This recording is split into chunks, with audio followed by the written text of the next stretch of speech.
Dear viewers, myself Yaronas from Department of IT, my D number 23 UBC 608.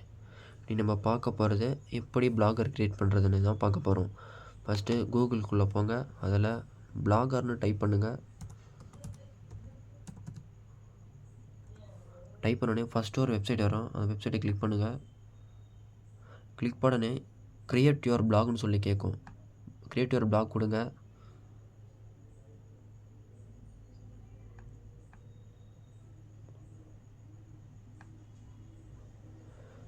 Creator black கொடுத்ததுக்கப்புறம் mail ID கேட்கும். Mail ID கொடுக்கும்போது சேஃபாக கொடுங்க. நீங்கள் வந்து மெயில் ஐடி தப்பாக கொடுத்தாலும் பிளாக் க்ரியேட் பண்ண முடியாது. நீங்கள் யூஸ் பண்ணுற மெயில் ஐடி கொடுங்க.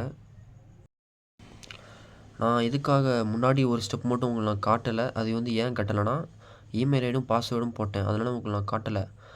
எதனால் நான் காட்டலைன்னா, நம்ம டீட்டெயில்ஸை நம்ம யாருக்கும் வந்து ஷேர் பண்ணக்கூடாது. அதனால் நான் அந்த ஒரு செகண்ட் மட்டும் நான் வீடியோ வந்து பாஸ் பண்ணியிருப்பேன். ஏன்னா இமெயில் ஐடியும் பாஸ்வேர்டும் போட்டேன். அதில் ஃபஸ்ட்டு பண்ணனா, ஃபஸ்ட்டு குரோமில் போய் பிளாகர்னு டைப் பண்ணதுக்கப்புறம் ஃபஸ்ட் வெப்சைட் வரும். அதை கிளிக் பண்ணி உள்ளே வந்ததுக்கப்புறம் க்ரியேட் ஒரு பிளாகர்னு கேட்ட உடனே கிளிக் பண்ண உடனே இமெயில் ஐடி பாஸ்வேர்டு கேட்கும். அது கொடுத்ததுக்கப்புறம் நெக்ஸ்ட் ஸ்டெப் வந்து இந்த ஸ்டெப்பு தான். இந்த ஸ்டெப்பில் என்ன பண்ணணும்னா, டைட்டில் கேட்கும். டைட்டில் வந்து நீங்கள் என்ன ரீசனுக்காக உங்கள் பிளாகர் க்ரியேட் பண்ணுறீங்களோ அந்த டைட்டில் நீங்கள் கொடுக்கலாம். இப்போது நான் வந்து சும்மா விளாகிங்னு சொல்லி கொடுக்குறேன்னு வைங்களேன். விளாகர்னு சொல்லி கொடுக்குறேன். இது நம்மளோட சாய்ஸ் டைட்டில் கொடுக்குறது. நான் கொடுத்துட்டு நெக்ஸ்ட் கொடுக்குறேன். நெக்ஸ்ட்டு கொடுத்தப்பறம் இது தாங்க ரொம்ப முக்கியம், யூஆர்எல் க்ரியேட் பண்ணணும். இந்த யூஆர்எல் எதுக்காகனா, இப்போ நம்ம பிளாகை வேறு யார்த்தவங்க பார்க்கணுன்னா அவங்களுக்கு வந்து நம்ம பிளாகர் நேம் அனுப்பணும்னு அவசியம் இல்லை. அதுக்கு பதிலாக இந்த லிங்க் அனுப்புனா போதும். இது ஒரு அட்ரஸ். இந்த லிங்க் அனுப்பிச்சோன்னா யார் பார்க்கணுன்னு நினைக்கிறாங்களோ அவங்க வந்து கிளிக் பண்ணாலே போதும், அவங்களுக்கு வந்து இது ஓப்பன் ஆகிடும். நம்ம பிளாகர் ஓப்பன் ஆகிடும், அவங்க பார்க்க முடியும். இப்போ நான் எனக்கு கன்ஃபியூஸ் ஆகக்கூடாதுன்றதுக்காக பிளாகர்ன்றதே நான் கொடுக்குறேன். பிளாகர்னே கொடுத்துட்டேன். சம்டைம்ஸ் வந்து அந்த பிளாகர்ன்ற அட்ரஸ் வந்து இல்லைன்னா நீங்கள் வேறு நேம் க்ரியேட் பண்ணுற மாதிரி இருக்கும். நான் என்ன பண்ணுறேன், இப்போ வேறு நேம் கொடுக்குறேன்னு வைங்களேன்.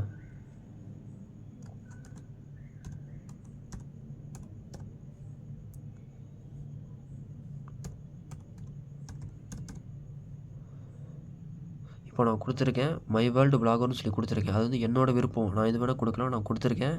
இப்போ கொடுத்துட்டு நான் நெக்ஸ்ட்டு கொடுக்குறேன். கொஞ்சம் டைம் எடுக்கும், ஏன்னா யூஆர்எல் வந்து அங்கே வந்து வாங்கணும். இப்போ டைப் ஆகி வந்துருச்சு யூஆர்எல். இப்போது என்ன கேட்கும்னா, இப்போது டிஸ்பிளே பிளாகருக்குள்ளே என்ன நேம் டிஸ்பிளே ஆகும்னு சொல்லி கேட்கும். இது வந்து உங்கள் விருப்பம். நீங்கள் என்ன நேம் வேணால் கொடுக்கலாம். இப்போ நான் வந்து மறுபடியும் பிளாகர்னே கொடுக்குறேன்னு வைங்களேன். பிளாகர்னே கொடுக்குறேன். இப்போ பிளாகர்னே கொடுத்துட்டு ஃபினிஷ் கொடுக்குறேன்.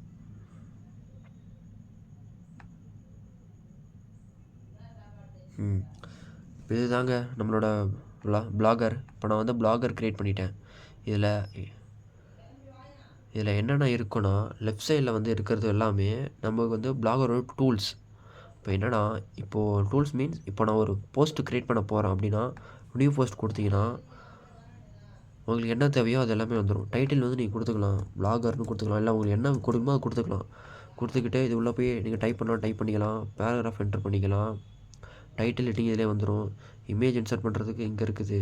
இமேஜ் ஆப்ஷன் கிளிக் பண்ணி இமேஜ் இன்சர்ட் பண்ணிக்கலாம். வீடியோவும் இன்சர்ட் பண்ணிக்கலாம். எல்லாத்தையும் என்னென்ன தேவையோ அல்லது இன்சர்ட் பண்ணிவிட்டு இங்கே பப்ளிஷ்னு ஒரு ஆப்ஷன் இருக்கும். அதை கிளிக் பண்ணிங்கன்னா கன்ஃபார்ம் கேட்கும். கன்ஃபார்ம் கொடுத்தப்பறம் உங்களோட பிளாகர் வந்து க்ரியேட் ஆகிடும். இதுதான் என்னோடய ஃபஸ்ட்டு பிளாகர். அப்போ நான் க்ரியேட் பண்ணியிருக்கேன். இதில் நீங்கள் எப்போ வேணால் ஓப்பன் பண்ணி எப்போ வேணால் உள்ளே போய் மாடிஃபை பண்ணிக்கலாம், டெலிட் பண்ணிக்கலாம். பண்ணிவிட்டு இங்கே அப்டேட்ன்ற ஆப்ஷன் இருக்கும். அப்டேட் மட்டும் கொடுத்தா போதும். இப்போ உங்கள் பிளாகர் வந்து அப்டேட் ஆகிரும். இப்போ சேஞ்சஸ்லாம் அப்டேட் ஆகிடுச்சு. வெளியில் வந்தீங்கன்னா இப்போ நான் உள்ளே இருந்தால் கேன்சல் பண்ணால் இப்போ அது இல்லை. இப்போது எனக்கு இதை வந்து டெலிட் பண்ணணும், இந்த இது தேவையில்லைன்னா இங்கே டெலிட்ன்ற ஆப்ஷன்ஸ் இருக்கும். அவ்வளோதான். இப்போ நம்ம க்ரியேட் பண்ண பிளாக் வந்து டெலிட் ஆகிடுச்சு. இப்போ பார்த்தீங்கன்னா இதுதான் பிளாகர். சிம்பிள் ஸ்டெப் தான் பிளாகர் வந்து க்ரியேட் பண்ணுறது. ரொம்ப ஈஸியான ஸ்டெப்ஸ் தான். தேங்க்யூ.